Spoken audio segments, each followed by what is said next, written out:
Hai, assalamualaikum warahmatullahi wabarakatuh. Kembali lagi di channel aku di IRK Pro.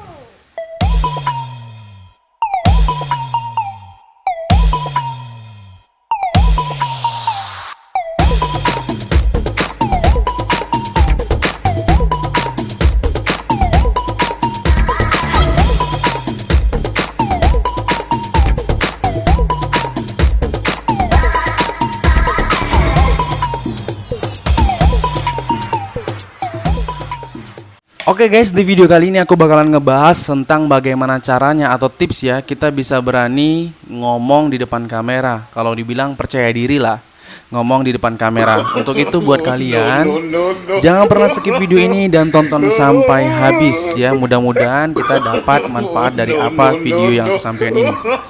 Kemudian buat kalian yang belum bergabung di channel aku, jangan lupa untuk like video aku ini dan subscribe channel aku dan klik tombol loncengnya, supaya nanti kalau aku buat video baru kalian gak ketinggalan. Oke guys, kita langsung masuk ke pembahasannya.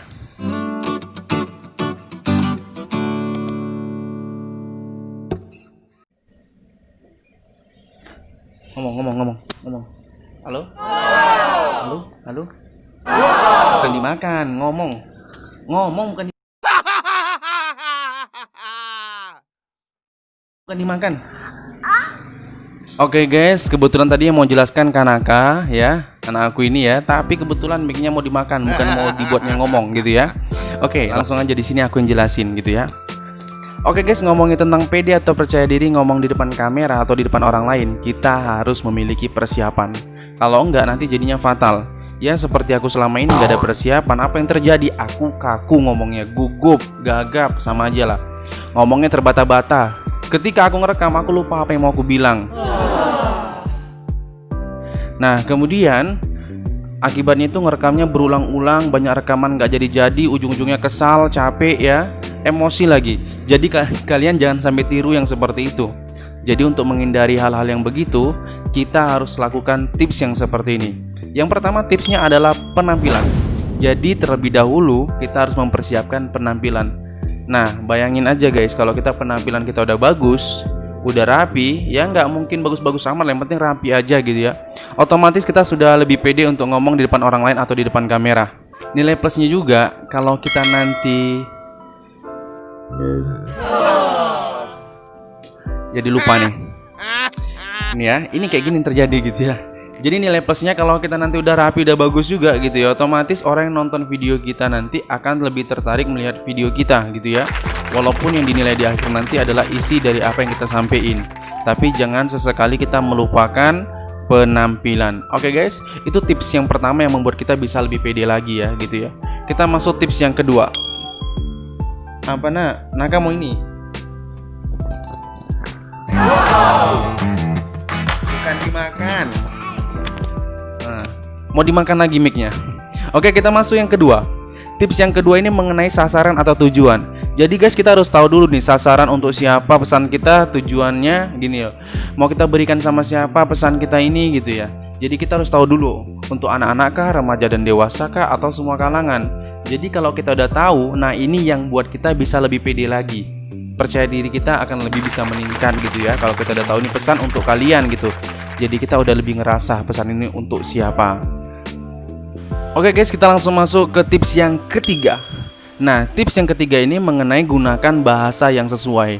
Jadi terkait dengan sasaran dan tujuan, kalau kita udah tahu, kita harus gunakan bahasa yang sesuai. Artinya kita harus menggunakan bahasa yang orang lain pahami, mudah dimengerti.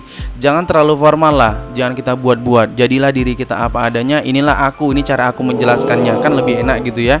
Jadi nggak kita buat-buat. Yang penting bahasa kita tuh jelas, orang paham gitu aja. Jangan nanti kita mau jelasin sama anak kecil nih, tapi kita gunakan bahasa yang terlalu tinggi. Akibatnya anak kecil nggak paham, apa yang kita sampaikan itu nggak ada manfaatnya sama sekali. Oke guys, jadi itulah yang membuat kita percaya dirinya lebih bertambah lagi kalau kita bisa menjadi diri kita sendiri. Oke, kita langsung masuk ke tips yang keempat. Nah, tips yang keempat ini mengenai materi dan catatan. Materi ini sangat penting guys, karena materi ini adalah isi pokok dari apa yang mau kita sampaikan. Kalau nggak ada materi sama aja bohong kan gitu. Apa yang mau kita bilang, apa yang mau kita sampaikan. Nah gitu. Jadi kita harus siapin materi yang bagus. Kemudian bila perlu kita siapin catatan. seperti ini, contohnya begini. Kalau kita mau buat materi tentang kamera, kita harus siapin catatan, kita catat poin-poin pentingnya apa aja yang mau kita sampein, supaya jelas, supaya berurutan, tersusun rapi, nggak berantakan, nggak loncat-loncat, artinya nggak lompat-lompat gitu ya. Nah, jadi kita nggak kemana-mana, jadi kita lebih teratur lagi menyampaikan apa yang mau kita sampaikan gitu ya.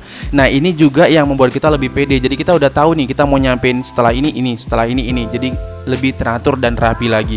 Jangan sampai kita mau nyampein kamera tiba-tiba loncatnya ke memancing, kan nggak nyambung. Nah, jadi untuk itu, untuk kita lebih pede lagi, siapin materi yang matang dan siapin catatan. Oke guys, kita langsung masuk ke tips yang kelima.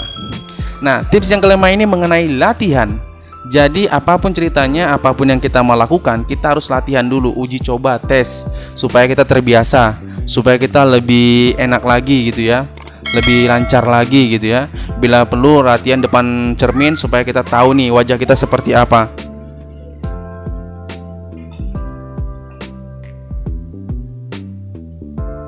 Iklan terus.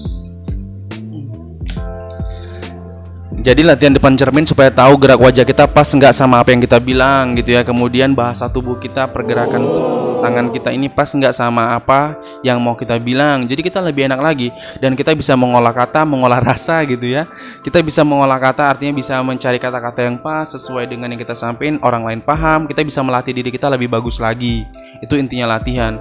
Karena seperti kata-kata begini, kita bisa itu karena kita terbiasa. Kalau kita nggak bisa karena kita nggak biasa. Itu aja. Apa nak? Nah oke guys, jadi latihan itu sangat penting yang membuat kita lebih pede lagi nanti untuk kita ketika kita mau rekaman di kamera. Nah ini kita masuk ke tips yang ke-6. Ya, tips yang ke-6 ini mengenai mulai, fokus, dan tenang. Nah jadi inilah finishingnya atau yang terakhir ya. Jadi kalau kita udah rasa kita udah bisa, kita bisa mulai dan kamera udah mulai ngerekam. Ya, kamera udah mulai merekam, kita mulai fokus dan tenang, enjoy aja, nggak usah terburu-buru, nggak usah kaku ya. Ingat aja materi apa yang mau kita sampaikan. Dengan seperti itu kita bisa menyampaikan pesan tadi dengan jelas dan sempurna gitu. Jadi nggak kacau, istilahnya nggak berantakan gitu ya. Nah jadi kita harus fokus aja, nggak usah terburu-buru. Nah itu yang harus kita usahain. Jadi guys, selama ini 6 tips itulah yang aku lakukan ya, sampai sekarang nggak pernah berubah. Dan kalian bisa cek aja lah video aku dari awal sampai sekarang. Kalau aku bilang ya apa yang aku bilang ini, apa yang aku lakukan ini ya sekarang masih cacat juga, belum ada yang sempurna gitu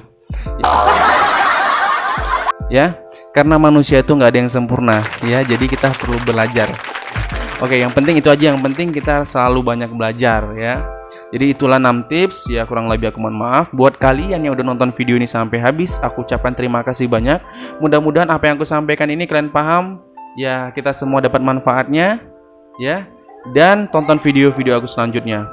Untuk itu aku ucapin wassalamualaikum warahmatullahi wabarakatuh.